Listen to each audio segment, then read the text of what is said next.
I thought it was just another Sunday, lawn chairs, lemon cake, and the kind of chatter that fills the small rooms of a house full of history. Then my grandson handed me a folded scrap of paper and said 3 words that made the floor tilt under me. What he surprised me with that afternoon changed how I remember a lifetime with Stephen. Before I begin, tell me, which cities are you watching us from tonight? Drop your town in the comments. I'd love to know who's listening. I'm Kimberly, and I'm speaking from the little house where my husband and I have spent more summers than I can count. It had the ordinary warmth of family gatherings, sunlight slanting through the kitchen window and catching the dust motes like tiny planets. Stephen hunched over his chair at the table, carving the roast with the same steady hands that had mended fences and fixed engines when we were younger. The barbecue smoke drifting from the yard, mixing with the smell of coffee and lemon icing. Our children and grandchildren filled the rooms with noise and ease, laughter, a stray football thump against the porch, my granddaughter humming the old songs I used to sing when they were small. At 78, I have learned a few things about pleasure. There's the big stuff, the weddings, the funerals, the long goodbyes. And then there's the tiny, stubborn joy of watching someone you love lift a glass because they remembered to.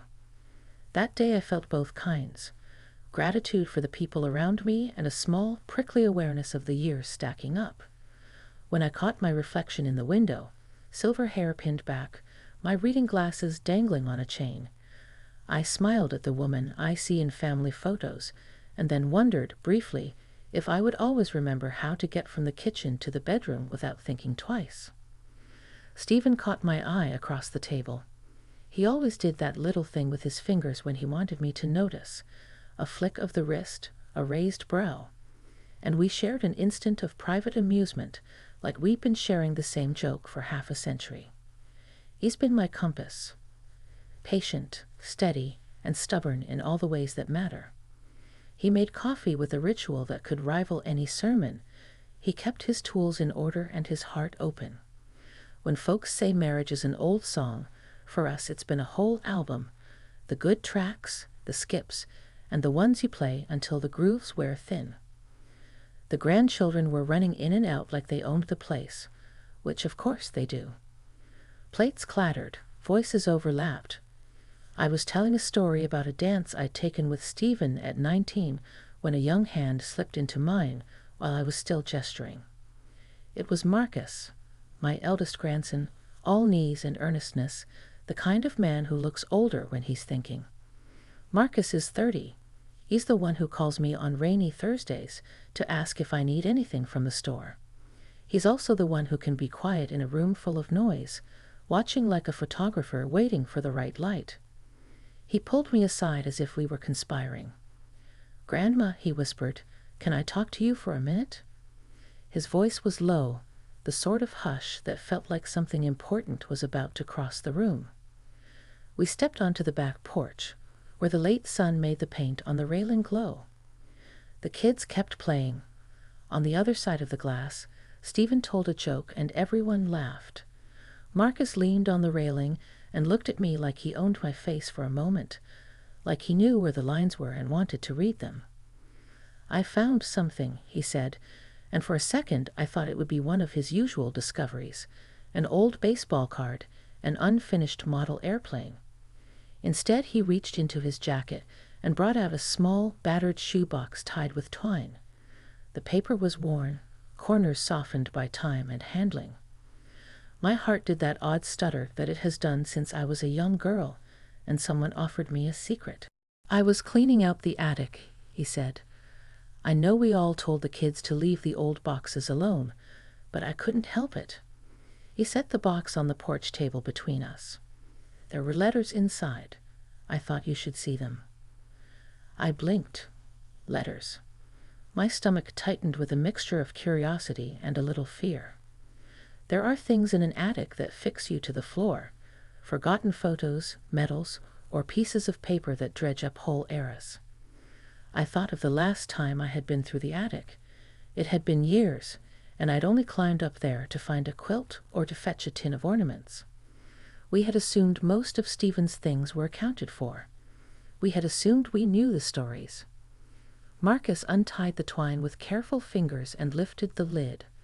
The smell that rose, dust, old paper, a faint sweetness like pressed flowers, was so familiarly domestic it felt like a small prayer. Inside were envelopes, some yellowed at the edges, others sealed with a patient hand. The top one had my name on it in Stephen's handwriting. Kimberly. The sight of his script, the slant, the way he drew his eyes, made a sound in my chest I couldn't name. I didn't open them before, Marcus said. I wanted you to. If you want me to. If you want me to read them, I will. I thought maybe we could. My fingers shook. I'd been married to Stephen long enough to know the cadence of his silence. There had always been stories he told out loud and ones he tucked away, ones he safeguarded like a secret garden. The idea that there were letters addressed to me that I had never read, that he had written to me and then kept the words folded in August quiet, felt like discovering a whole new room in our house. Did he write these recently? I asked, because my mind jumped to the practical immediately. Stephen was as steady as ever, but everyone has invisible tides we don't always measure. Marcus shook his head. No. Some are from years ago. From before you and Grandpa got married, actually. Some are from times we didn't expect. He looked at me with a softness that made my throat ache. I found others too, letters to people I don't know. I wanted to bring them all out. I thought you might want to. I don't know. Remember. Or forgive. Or laugh. Remember. Forgive. Laugh. The words were little keys to a house that might have rooms I'd never entered. I thought of the young Stephen I had courted, the man who brought me dandelions scraped from the lawn, and who once, during a rainstorm, stood in the doorway and sang the whole radio to himself as if the words were prayers. I thought of the grown Stephen who learned to be tender when life demanded it, and I thought of the way we had kept each other's secrets, like a pair of hands cupped around a flame. Read one, Marcus said. If you want. I'll read them with you if you want. I thought, if you'd let me, maybe we could go through them together. Slowly, like an old movie. His offer was simple, but to me it felt like someone handing me a map of a place I had been living in my whole life, but had never seen on paper. We carried the box inside, into the cool hush of the living room where Stephen had dozed in his armchair. He woke when I walked in, the way old sailors wake before a storm and know, without looking, what's coming. What have you got there? Stephen asked, squinting over the rims of his glasses. He never liked surprises, unless they were the kind you could eat. Marcus smiled like a man who had been holding a secret for too long. Letters, he said. Your letters, Grandpa, to Grandma, from back when you were both young. For a moment it was as if the clock in the room stopped to listen. Stephen's face folded into something I hadn't seen in a while, a careful, expectant expression, part amusement, part something more tender. He reached out and rested his hand over mine, that small, ordinary gesture that meant, in our language, stay with me. Open them, Stephen said, and his voice was a little softer than usual. He always wanted me to open things. Even when he was stubborn, when he held his cards close, he liked the idea of time being honest. I want to hear it. Sit down. Tell me everything. I slid into the chair next to him and let the room take its breath. Marcus opened the first envelope like a man stepping through a doorway. He read aloud, and the letters began like a ribbon unfurling. Small, exact sentences that surprised me because they were both unfamiliar and utterly known. They talked about small events, a flea market purchase, a shipment of strawberries, and about the way Stephen had loved simple things. They spoke of a promise made long ago, of a place he had always wanted to show me, but never had the courage to travel to.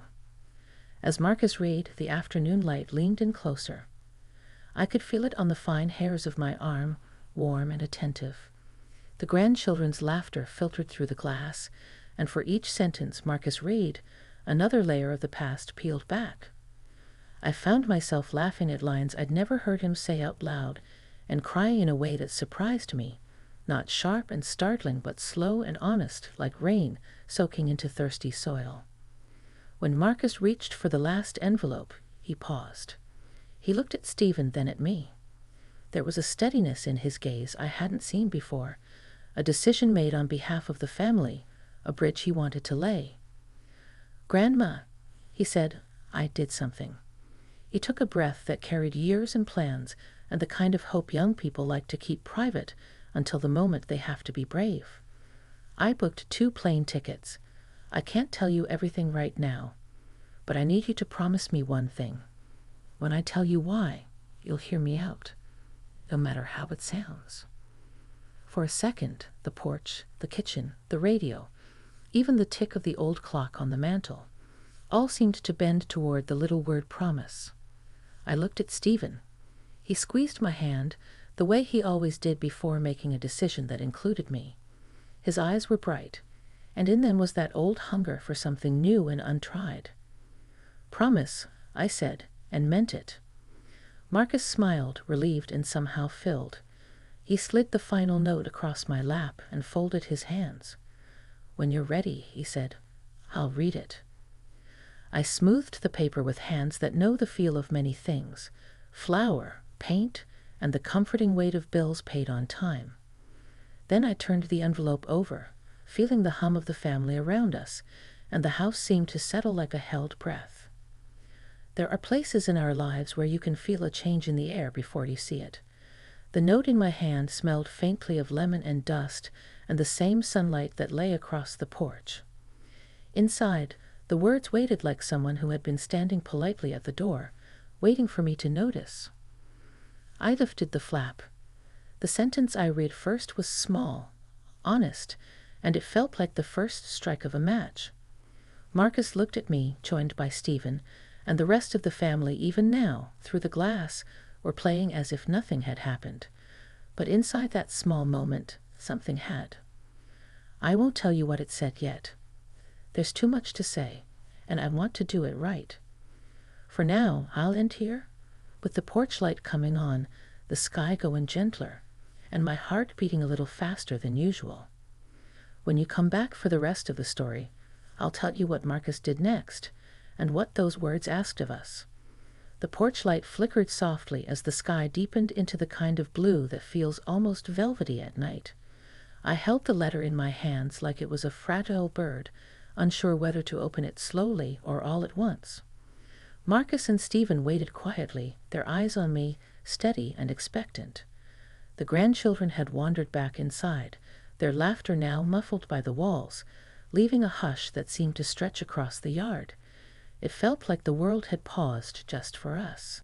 I unfolded the paper and began to read. The handwriting was familiar, unmistakably Stephen's from decades ago, firm, deliberate, with those little curls on the capital K that I had always loved. The words themselves were simple, but the meaning hit me like a tide. He wrote about moments we had shared that I thought I had forgotten, recollections from the quiet corners of our life together. He reminded me of dances in the kitchen when no one was watching, the long walks through the autumn leaves, and the nights we spent talking under the stars when our children were small and curious. But there was more. The letter didn't just recount memories. It was a confession, a revelation that Stephen had carried for years. He had always admired the way I navigated life, the way I held our family together, and yet he admitted he had been too afraid to say something aloud, something he thought might alter the course of everything. Reading it, I realized he had been trying to tell me that even after all these years, he was still learning to understand the depth of his own feelings, that our love had grown in ways neither of us had fully acknowledged. Marcus was watching me closely, sensing the swell of emotion but remaining silent. There's a rare kind of intimacy that comes from watching someone you love be touched by words you know they've longed to hear. I could feel my chest tightening, and tears began to slip without permission. Not tears of sorrow, but of recognition, the deep, slow acknowledgement that love, even after decades, can still surprise you, still make you feel like a young woman all over again. I looked up at Stephen. His eyes glimmered in the porch light, unashamed of the vulnerability he had bared on paper but never spoken aloud. He reached for my hand again, our fingers intertwining naturally, as though no time had passed between the writing of that letter and this moment on the porch. "Kimberly," he said softly, "I wanted you to know. All these years I wanted you to know." I squeezed his hand, unable to speak at first. The weight of the moment settled over me like a blanket. Finally, I managed to whisper, "I never stopped knowing, Stephen. But hearing it, it's different. It feels like discovering a hidden room in our house we never knew existed." Marcus smiled at us, a quiet, approving grin. "That's exactly why I brought them," he said. "I thought, maybe some things are better when you see them all laid out, when you can share them together." His words were gentle, yet they carried the wisdom of a man who had seen the love between his grandparents and wanted to honor it without disrupting it. For a long while, we just sat there. The porch seemed to hold us in a bubble of quiet reflection. The breeze carried the faint scent of summer flowers from the garden, mingling with the lingering aroma of the roast we had eaten hours before. I realized that time, with all its twists and turns, had given us this, the ability to be fully present, to recognize the layers of love, respect, and understanding that had accumulated over decades. Then Marcus spoke again, his voice breaking the stillness in the softest possible way. "There's something else," he said, holding up another envelope from the shoebox. "I think you should read this one together. I thought it might be easier if it's shared." I nodded, and Stephen leaned closer. We opened the envelope together, and inside were letters from Marcus himself, notes he had written over the years, some of them never sent, some just observations he wanted to share with us. They were reflections on his own growth, the ways he had come to understand family, love, and the quiet sacrifices that happen every day. Some were humorous, some tender, and some made me gasp with the maturity of a young man who had seen more than his years might suggest. Reading them aloud together became a ritual. The words wrapped around us, connecting past, present, and future. We laughed at his witty observations, paused to absorb the more poignant ones, and sometimes just held each other as the realization sank in, that family is a living, breathing thing, not just a set of people under one roof, but a network of hearts learning from one another. Hours passed without our noticing. The sky had turned to a deep, soft black, and the stars were scattered like silver confetti. Finally, Marcus said softly, "I think this is what I wanted to give you. Not just letters, but a chance to see us all, together, in a way that's honest and open." I looked at Stephen, my husband of more than 50 years, and felt a swell of gratitude that was almost dizzying. "He's right," I said. "This is more than family time. This is a gift I never expected." Stephen nodded, and I could see the quiet pride in his eyes. Pride in his family, pride in the love we had built, and pride in the courage it took to finally share what had been held close for so long. "It is," he agreed, "and it's ours. All of it." That night, as the house grew quiet again, I thought about how life has a way of surprising you, even when you think you know every corner of it. My grandson's thoughtful gesture, the letters from my husband, the laughter and reflections we shared, they reminded me that emotional connection doesn't diminish with age. If anything, it deepens, becoming richer, more intricate, more alive. I went to bed that night feeling a kind of peace I hadn't felt in years. Not just peace, but a renewed sense of wonder at the people I love and the lives we've intertwined. Marcus slept in the guest room, and Stephen